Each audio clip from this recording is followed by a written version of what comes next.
For all you elk hunters out there, chasing turkeys is basically the same thing. I know the reaction you just gave me, but don't knock it till you try it, and don't try it without OnX.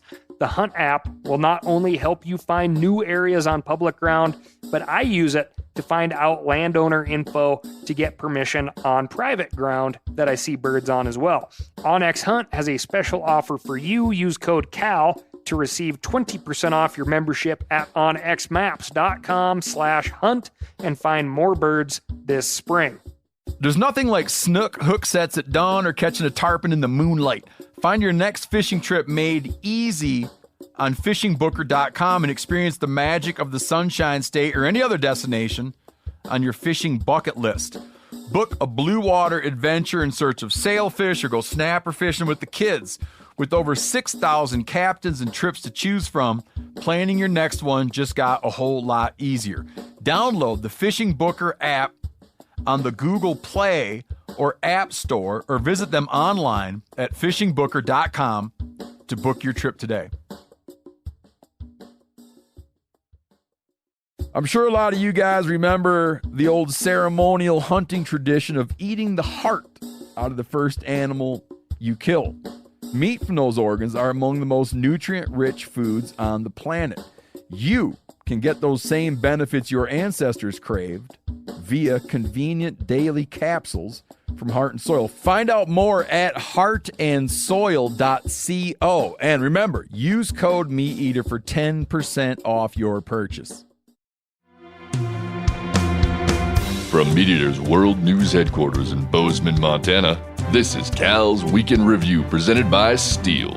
Steel products are available only at authorized dealers. For more, go to steeldealers.com. Now, here's your host, Ryan Cal Callahan. The California Game and Fish Commission voted unanimously last month to block a request that would have canceled the black bear hunting season this fall. The Humane Society of the United States petitioned for the hunting ban earlier this year. They argued that wildfires may have harmed the black bear population, and the state should prohibit bear hunting until a more thorough population survey could be conducted. The folks at the Humane Society obviously don't listen to Cal's Weekend Review.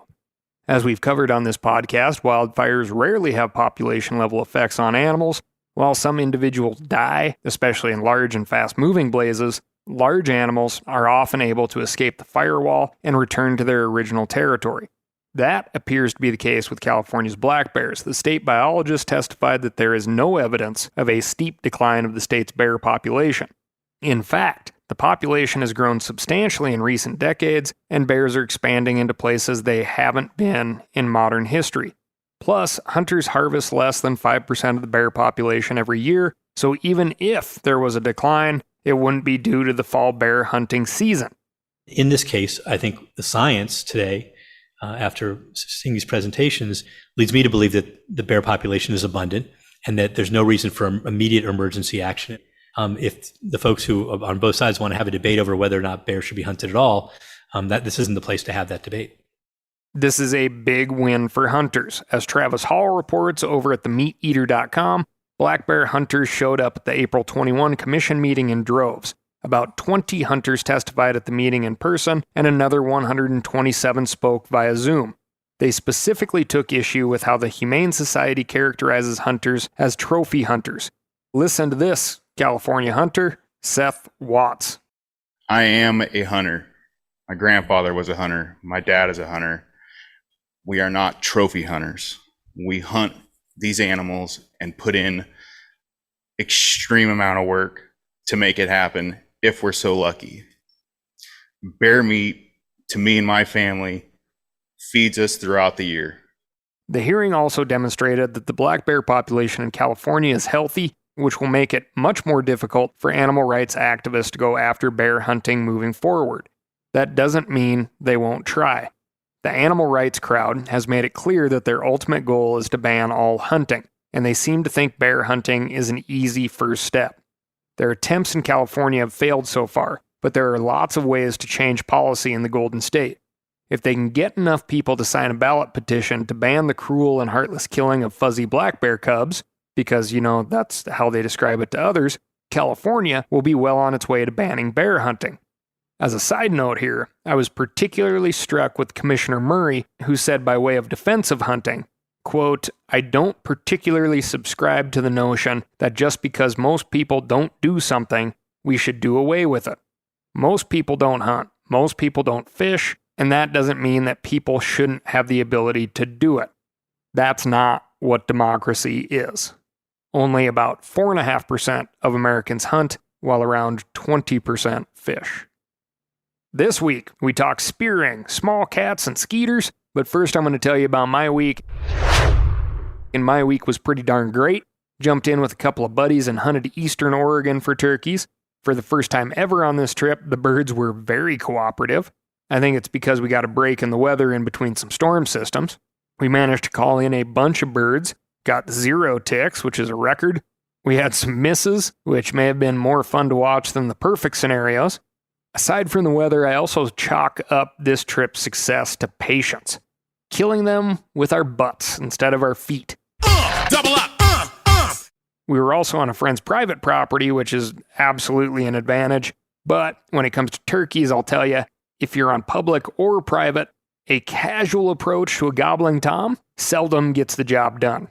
Turkeys hear very well. They see incredibly well.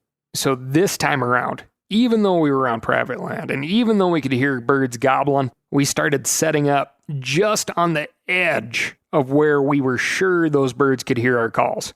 We didn't take any risks in setting up.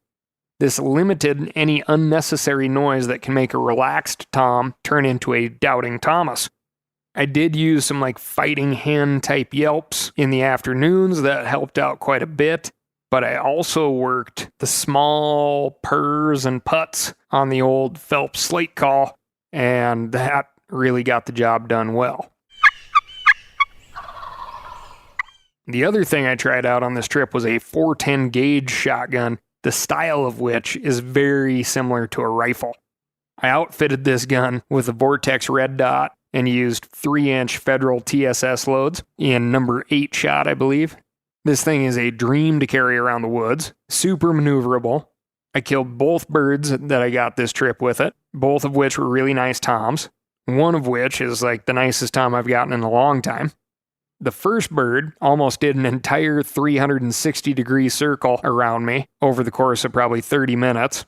Eventually he came into the back door, and I had to spin and shoot, and I killed him at about 15 feet. The second bird came in from downslope of a road cut, projecting his red head in a full periscope fashion above the edge of the road. I put the red dot on his head and squeezed the trigger. Dead tom turkey. This one at 30 yards. I have to say, the pop of the 410 is a little anticlimactic, and unless you're confidently throwing pellets at the head and neck, I'd advise against taking a shot with one. Further, that TSS in a 12 gauge literally redefined what dead was the first time I used it. I was shocked.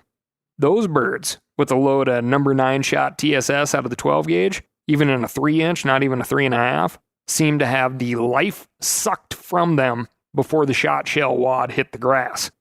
With the 410, there's plenty of flopping and kicking going on. Just my field notes for you. Moving on, all the way back to April 2nd of this year.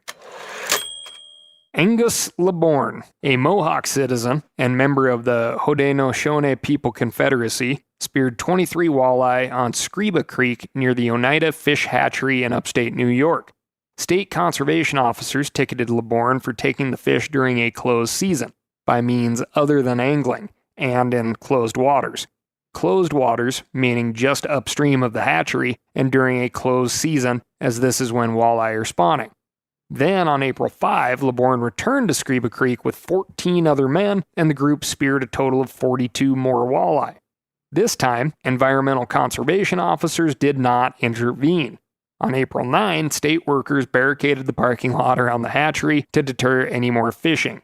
No surprise that this has been wildly controversial in the area, and on this show we take any deviation from state management of wildlife very seriously. So let's dig into at least some of the major issues in play. LeBourne asserts that as a member of the Haudenosaunee, his right to hunt and fish in this area cannot be regulated by the state of New York. Back in 1788, New York Governor George Clinton, not to be confused with the legendary co-founder of Parliament Funkadelic,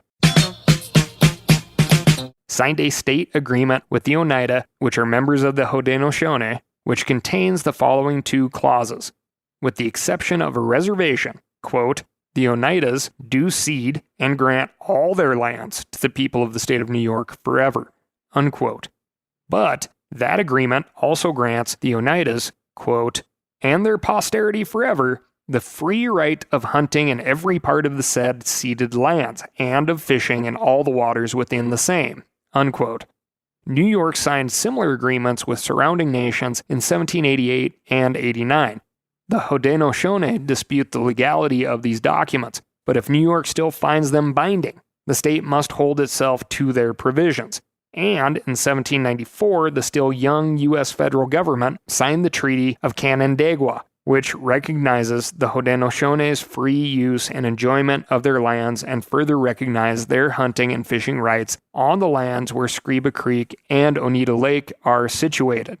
Those state and federal treaties are still in effect and have been repeatedly affirmed by federal courts, including the Supreme Court, and so legally, LeBourne does have a leg to stand on here.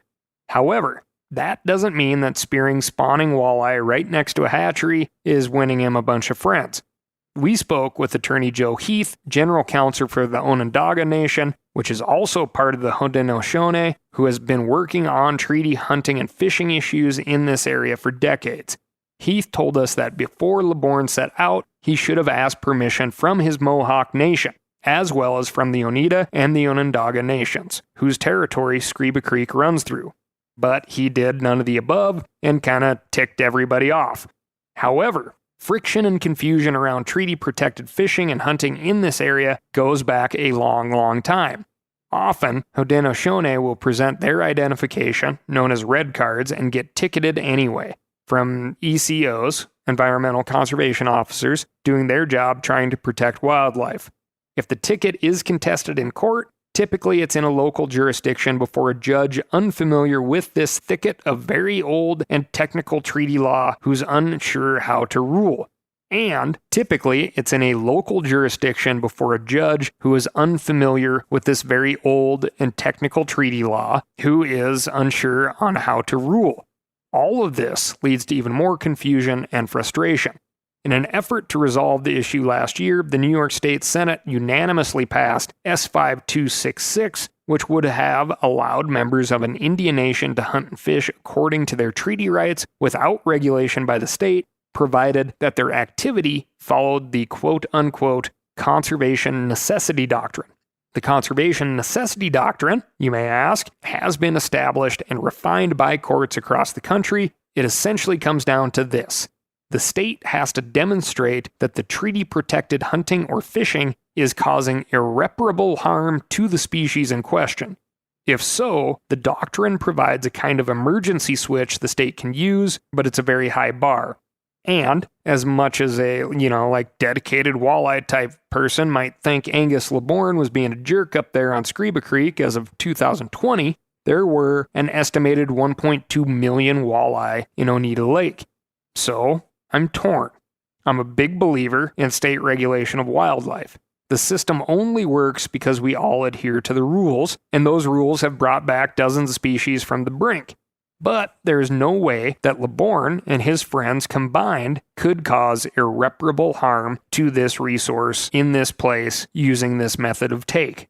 And although LeBourne's action was extremely inflammatory, and, more than likely intentionally so, the vast majority of hunting and fishing by the Haudenosaunee is completely in accord with good management. If S5266 had become law in New York State, it would have given ECOs and local judges a very clear, modern statute to guide enforcement and trials. Native Americans with treaty rights wouldn't be bound by state fish and game laws unless they're causing irreparable harm. Joe Heath, the Onondaga attorney, consulted on the effort to draft and introduce the bill, and he believes it would have ended a lot of this friction. However, New York Governor Kathy Hochul vetoed the bill. A similar bill may come back to her desk in the future, but until then, confusing treaties from the 18th century still hold sway. If you are a non-Native American angler in the area, you're still likely ticked off. because going up and fishing at the hatchery is off limits to you. And spearing fish is incredibly fun, and that's off limits to you too. Now, if you're just any old angler that believes in healthy fisheries, you are likely worried that if there are parties out there not bound by any rules, we could be on a slippery slope to a bad place. But, according to Joe Heath, the Haudenosaunee hold the protection of the natural world as one of their deepest core values. He says they have sought and continue to seek meetings and agreement with the State Department of Environmental Conservation, and he is confident all parties can come to an agreement on game management that protects everyone's rights and keeps walleyes abundant forever. Couple of things here. Old Chester and I may have caught the Montana State record walleye, which I may have mentioned here on this podcast. Impressive. And that walleye was, of course, a big female full of eggs. Taking that one fish, heavy with eggs, and just so you know, according to a fisheries reproduction journal I dug up from none other than the University of Wisconsin, an average rule, keep in mind this is average, is for every pound of female walleye in reproductive age, there's about 27,000 eggs per pound.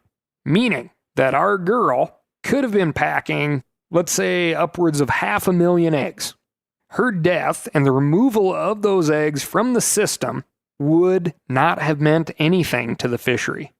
But we still put her back. Why is that? Well, I'll tell you this, that old adage of like eater-size walleye and the big ones don't taste good is totally BS from what I've found out. The bigger the walleye fillet, I think the better they taste.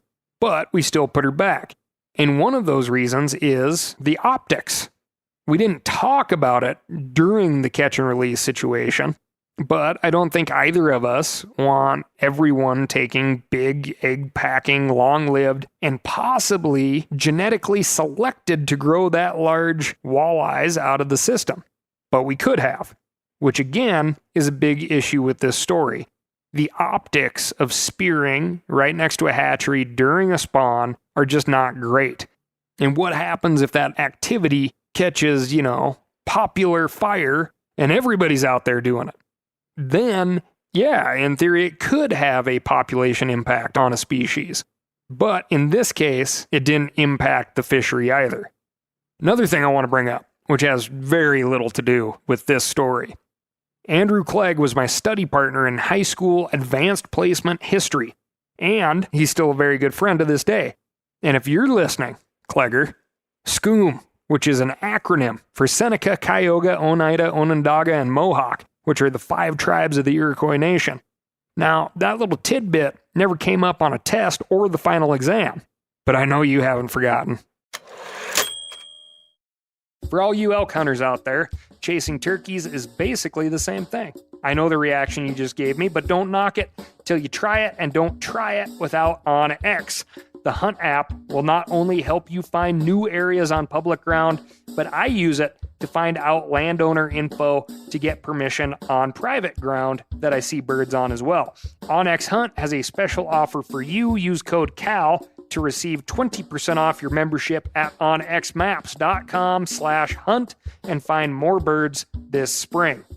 Now, a lot of you guys are familiar with the old hunting tradition of eating, some organ, the heart or a chunk of liver off the first animal you kill. I had that when I was a little kid, and it was a big deal. Organ meats were always prized by frontier people who knew the importance of getting a lot of different minerals and nutrients. And as often is the case, those guys were onto something, because organs are among the most nutrient-rich foods on the planet. And you can get the same benefits your ancestors craved via convenient daily capsules from Heart and Soil, made exclusively from regeneratively raised, grass-fed, and finished cattle. Heart and Soil's unique freeze-drying process means all those important nutrients are trapped in, ensuring you experience every one of the benefits of nature's superfood in a clean, convenient, taste-free capsule. Find out more at heartandsoil.co. And make sure to use code MeatEater for 10% off your purchase. That's heartandsoil.co. Use the code MeatEater. We've all seen plenty of gadgets and fads come and go, but here's one product that stood the test of time. Seafoam Motor Treatment. Lots of hunters and anglers know that seafoam helps engines run better and last longer. It's really simple. When you pour it in your gas tank, seafoam cleans harmful fuel deposits that cause engine problems. I'm talking common stuff like hard starts, rough engine performance, or lost fuel economy. Seafoam is an easy way to prevent or overcome these problems. Just pour a can in your gas tank and let it clean your fuel system. You probably know someone who has used a can of seafoam to get their truck or boat going again. I guarantee you've listened to them because I use it, regularly. People everywhere rely on seafoam to keep their trucks, boats, and small engines running the way they should the entire season. Help your engine run better and last longer. Pick up a can of seafoam today at your local auto parts store or visit seafoamworks.com to learn more. Moving on to the Washington desk. I have new details for you on the Houses Act, recently introduced by Utah Senator Mike Lee. We covered this bill briefly in episode 155, but the full text of the legislation has since been released, along with a list of co-sponsors. The bill is creatively named the Helping Open Underutilized Space to Ensure Shelter Act, or Houses Act of 2022. Say what you want about our elected officials, but they know how to torture an acronym within an inch of its life, don't they? Now, I know what you're thinking. Why wouldn't we want to open underutilized space to ensure shelter? Mostly because what Senator Lee describes as underutilized is actually public land we all own and enjoy. The Houses Act has been billed as a way to address the national housing shortage. It's true that the home supply in the U.S. isn't meeting demand, which is part of the reason prices have spiked. That shortage, Senator Lee and his supporters argue, is enough to justify selling off public land for the purpose of building homes. Supply is not meeting housing demand in Utah, and the federal government's land ownership is a significant cause of our restricted housing stock, Senator Lee said in a statement. The Houses Act will free federal land in a responsible manner to keep the dream and promise of Utah alive. Doesn't that sound quaint?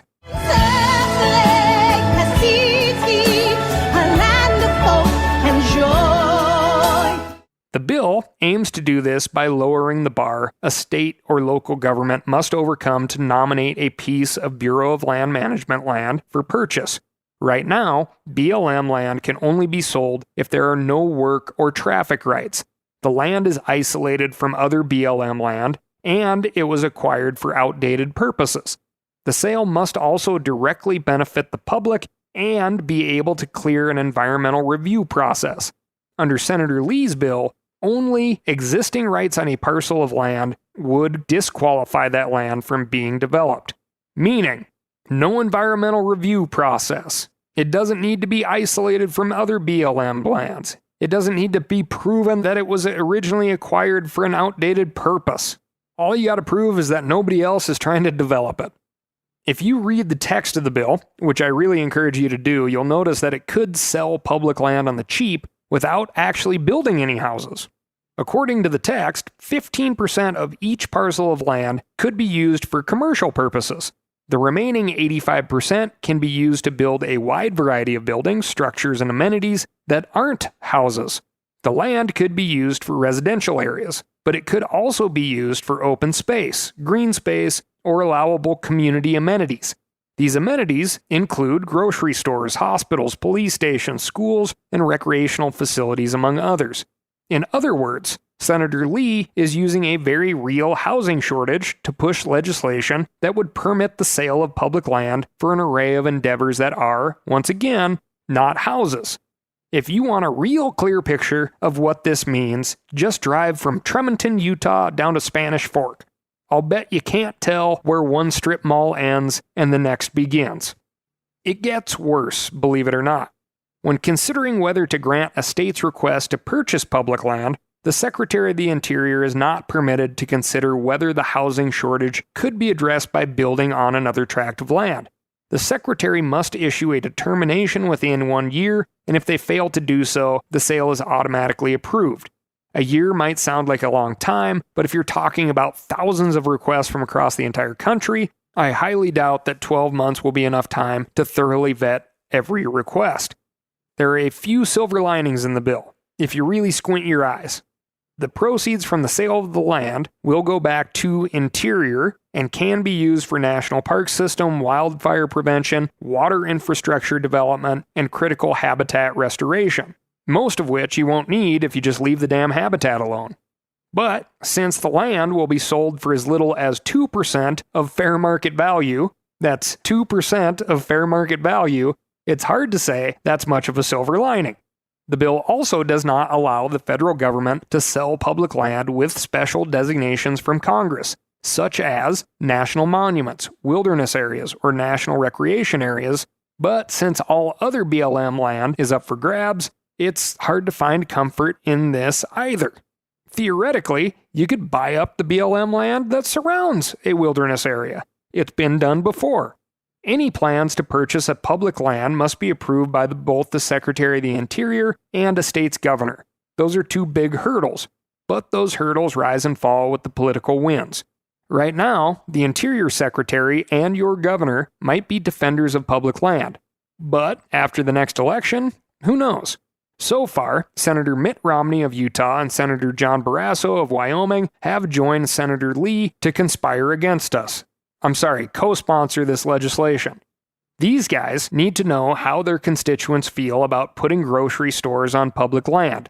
Get in touch with your duly elected today and let them know how you feel about S4062, also known as the Houses Act. I would also encourage you to ask about provisions that would make this, quote, housing affordable enough to fix the housing issue. Would these senators also be willing to stipulate that since the land is proposed to sell far below market value, that the builders and sellers of homes need to also sell those homes at well below market value? At the very least, keep in mind, when you hear the Houses Act come up in the news, it's just an acronym. It doesn't mean housing. Moving on to the Canada desk. A string of mountain lion attacks on Vancouver Island may be connected to a deadly disease that's ravaged the local deer populations. According to a recent report on CTV News, adenovirus hemorrhagic disease, or AHD, damages a deer's lungs and intestines and is often fatal, especially in fawns. It can also cause chronic problems like ulcers and abscesses in a deer's mouth and throat. The disease is most commonly found in western states like Oregon, Washington State, and Wyoming, along with Canadian provinces like British Columbia. As we covered back in episode 149, AHD appears to be affecting certain deer populations, especially on island ecosystems. Black-tailed deer have declined on Washington State's San Juan Islands, and the same thing appears to be happening on Vancouver Island. That should concern hunters, but another predator is also feeling the squeeze. Deer are a staple food item for mountain lions, but with fewer deer available, biologists believe that the cats are looking to alternative food sources, specifically dogs, or canines for the lapers. I'm not worried, because ever since I got Snort those BJJ classes, she's pretty sure she can take on a mountain lion. But not every canine is as ferocious or cunning. CTV News reports that there have been at least 5 mountain lion attacks on pet dogs in recent weeks, which conservation officers on Vancouver Island describe as a spike in attacks.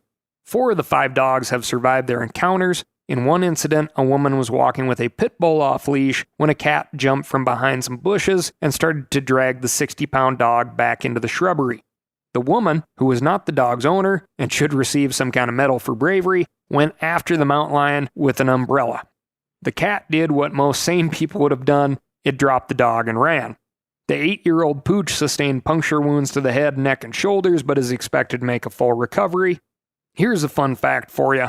If you've ever been confused about the difference between mountain lions, cougars, pumas, and panthers, there's a good reason. All names refer to the same species of cat. The puma concolor, as we'd say in Montana, is the largest of the, quote, small cats. Small cats being a designation referring to felines that do not roar. Big cat, big roar. Small cat, no roar. Mountain lions are known by so many different names because they occupy the largest range of any terrestrial non-human mammal in the Western Hemisphere. You can find mountain lions from British Columbia to Argentina and pretty much everywhere in between.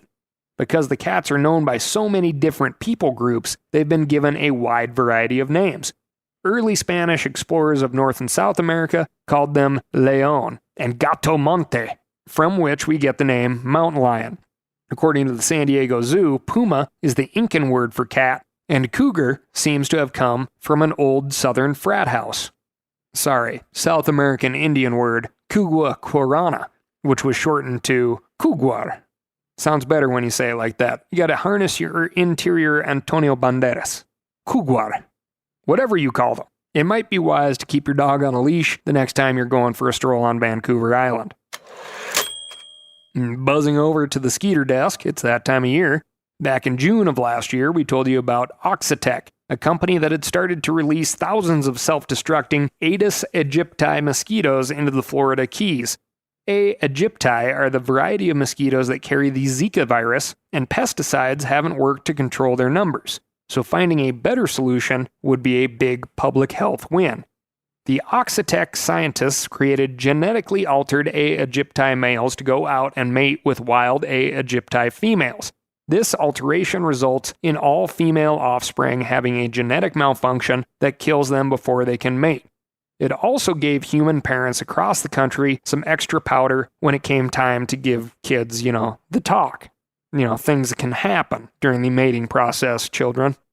The new male mosquitoes, however, are perfectly healthy, but they also carry the self-destruct gene. These new males breed with wild females, and the pattern repeats. All the new females die, and all the new males pass on more self-destruct DNA.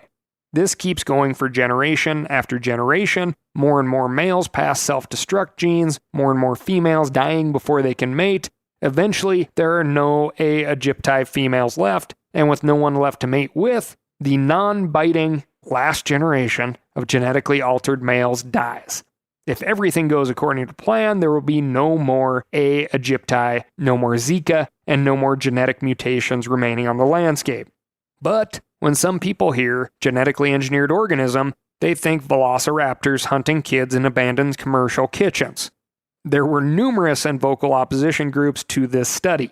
As of April, Oxitec had collected more than 22,000 eggs fathered by the genetically altered males. Those eggs were brought back to the lab for study. Sure enough, all the females with the self-destruct gene did die before reaching adulthood. A. aegypti males with the mutant genes were found in the wild for 3 months, but then they entirely died out. And no mutant A. aegypti were found further than 400 meters from where the original males were released. Both of these findings provide some reassurance that we're not opening a genetic Pandora's box here, although more trials are necessary before mutant mosquitoes could be deployed at scale to wipe out Zika in an entire region. That day is coming closer. However, because this particular variety of mosquito only makes up about 4% of all mosquitoes in Florida, you sunshine staters are still going to be slapping yourselves on the back of the neck for the foreseeable future. That's all I've got for you this week. Thank you so much for listening. Remember, as these late snows start to pummel your blooming trees and branches start dropping, there's only one solution. Head on down to your local knowledgeable steel dealer. You can find that person by going to www.steeldealers.com. They'll get you set up with what you need, and they won't send you home with what you don't. And lastly, and most importantly, write in to ASKCAL, that's Ask Cal, at themeateater.com, and let me know what's going on in your neck of the woods. Thanks again, and I'll talk to you next week.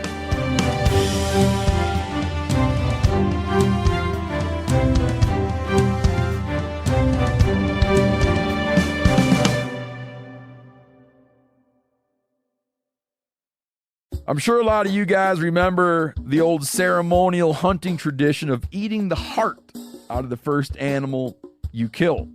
Meat from those organs are among the most nutrient-rich foods on the planet. You can get those same benefits your ancestors craved via convenient daily capsules from Heart and Soil. Find out more at heartandsoil.co. And remember, use code MeatEater for 10% off your purchase. Outdoor adventure won't wait for engine problems. Things like hard starts, rough performance, and lost fuel economy are often caused by fuel gum and varnish buildup. Seafoam can help your engine run better and last longer. Simply pour a can in your gas tank. Hunters and anglers rely on Seafoam to keep their engines running the way it should the entire season. Pick up a can of Seafoam today at your local auto parts store or visit seafoamworks.com to learn more. That's seafoamworks.com to learn more.